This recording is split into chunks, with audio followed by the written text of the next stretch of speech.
የሐዋሳ ዩኒቨርሲቲ ሕክምናና ጤና ሳይንስ ኮሌጅ ለሲዳማ ክልልና አጎራባች አካባቢዎች የጤና ስርዓቱን በሚያዘምኑ ቴክኖሎጂዎች በመታገዝ ጥራት ያለው አገልግሎት መስጠት የሚያስችሉ ፕሮጀክቶችን 3 ቢሊዮን በሚጠጋ በጀት ከፌዴራል መንግስትና አጋር ድርጅቶች ተመድቦለት ለምረቃ በቅቷል። በምረቃው ላይ የተገኙት የኢፌዴሪ ጤና ሚኒስትር ዶክተር መቅደስ ዳባ ተቋሙ ያስመረቃቸው ፕሮጀክቶች የጤና ስርዓቱን በማዘመን ረገድ ትልቅ አስተዋጽኦ ያለው ስለመሆኑ ተናግሯል። ዛሬ ላይ የተጨረሱት ስራዎችና ወደ ምርቃት የቀረቡት በጣም ጥቂቶቹን ብቻ ነው ዛሬ ጎብኝተን ያየነው።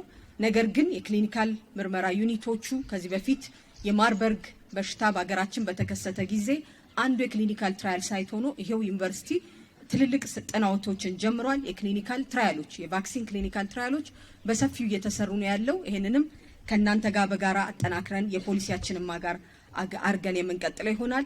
ክቡራትና ክቡራን ዛሬ ያስመረቅናቸው ለእናንተም ለህብረተሰባችን ያቀረብናቸው የጤና አገልግሎቶች በመንግስት ብቻ እንደማይሰራ በመንግስትና በግል በመንግስትና በሌሎች አጋር ድርጅቶች በተለይ ደግሞ በከፍተኛ አመራሮች የቀን ተለት ክትትል የሚሰራ ስራ ስለሆነ የተከበረውን የቦርድ ሰብሳቢዎች እንዲሁም ደግሞ ሁላችሁም የጤና ተቋሙን ባለድርሻ አካላት እንዲሁም ደግሞ ይሄ ፕሮጀክት በተለያየ ስም ተሰጥቷችሁ ወደ መሬት ያወረዳችሁትን ባለድርሻ አካላት በሙሉ እንኳን ለዚህ ቀን አደረሳችሁ። በሐዋሳ ዩኒቨርሲቲ ሕክምናና ጤና ሳይንስ ኮሌጅ ለምረቃ የበቁ ፕሮጀክቶች የሕክምና ጋዝ ስርዓት፣ የማዕከላዊ ኦፕሬሽን ክፍል፣ ልዩ የቀዶ ጥገና ክፍል፣ የጡት ወተት ባንክ፣ የክሊኒካል ሙከራ ዩኒት፣ የላቀ ሕክምና ማስወገጃና የሀብት መልሶ ማግኛ ስርዓት ናቸው።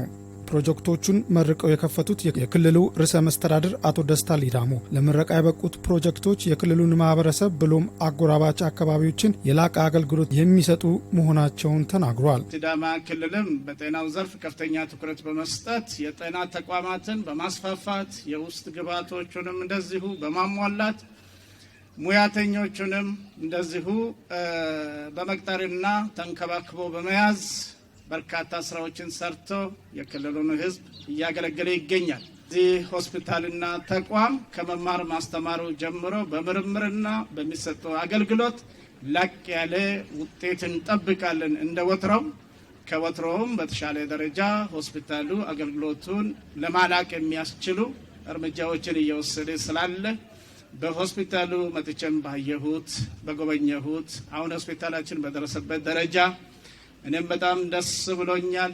ምናልባት እኔ የሚመራውም ህዝብ ቀጥተኛ ተገልጋይም በመሆኑ እጅግ ደስተኛ እንደሚሆን አምናለሁ። ይሄ ሆስፒታል አገራዊ ሀብት ነው፣ የኢትዮጵያውያን ሀብት ነው። ሌላ ቦታ ያለውም የኛ ነው።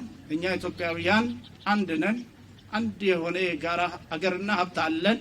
ይህንን ሁሉም ቦታ ያለውን ሁላችንም ተንከባክበን ሁላችን ተረዳድተን እያላቅን እየተጠቀመንም እንቀጥላለን። ከ1998 ዓ.ም ጀምሮ አገልግሎት መስጠት የጀመረው የሐዋሳ ዩኒቨርሲቲ ሕክምናና ጤና ሳይንስ ኮሌጅ 20 ሚሊዮን በላይ ለሚሆኑ ታካሚዎች አገልግሎት በመስጠት ላይ መሆኑን የገለጹት የኮሌጁ ስራ አስፈጻሚ ዶክተር ፍጹም ወልደ ገብርኤል በኢትዮጵያ የመጀመሪያ የሆነውን የጡት ወተት ባንክ ጨምሮ 6 ፕሮጀክቶች መመረቃቸው የአገልግሎት አሰጣጥ ስርዓቱን እንደሚያዘምን ገልጸው በዚህ ስራ ላይ የተሳተፉ አካላትን አመስግነዋል። በኢትዮጵያ የመጀመሪያው የሆነውን የጡት ወተት ባንክ በአስቸጋሪ ሁኔታ ውስጥ ለሚገኙና ልዩ ልዩ እንክብካቤ ለሚያስፈልጋቸው ጨቅላ ህጻናት የተሻለ የአመጋገብ እና የህይወት እድልን ለመፍጠር እነኚህን ፕሮጀክቶች ለአገልግሎት መብቃት ኮሌጃችንን በአዋጅ የተሰጡትን 3 ተልእኮች እነኚህም የመማር ማስተማርን፣ ጥናትና ምርምርን እንዲሁም የማህበረሰብ አገልግሎትን በቁርጠኝነት ለመተግበር የተሻለ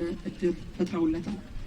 ይህንን ታሪካዊ ስኬት እንደ መልካም አጋጣሚ በመጠቀም ግልጸኝነትና ተጠያቂነት የሰፈነበት እንዲሁም ቀልጣፋ አሰራርን በመዘርጋት ማህበረሰባችንን ለማገልገል እንተጋለን። በበጀት እጥረትና ብክነት ምክንያት የሚፈጠሩ ችግሮች ላይ ትኩረት ሰጥቶ ከሚመለከታቸው አካላት ጋር በቅንጅት በመስራት የጤና ባለሙያው የረካ ቃለ መሐላውን በማክበር ተገልጋዩን ማዕከል ያደረገ አገልግሎት እንዲሰጥ የተጀመሩ ስራዎች ተጠናክረው ይቀጥላሉ። ዲያሊስን ጨምሮ ዘመኑን የዋጁ አገልግሎቶችን በማጠናቀቅ በተመሳሳይ ፕሮግራም ዳግም እንደምንገናኝ በኮሌጁ ማህበረሰብ ስም ለማሳወቅ እወዳለሁ። ፕሮጀክቱ በተሳካ መልክ ተገንብቶ እስኪጠናቀቅ ድረስ የበኩላቸውን ሚና ለተወጡ የባለድርሻ አካላት የእውቅና መርሃ ግብር ተካሂዶ ዝግጅቱ ተጠናቋል።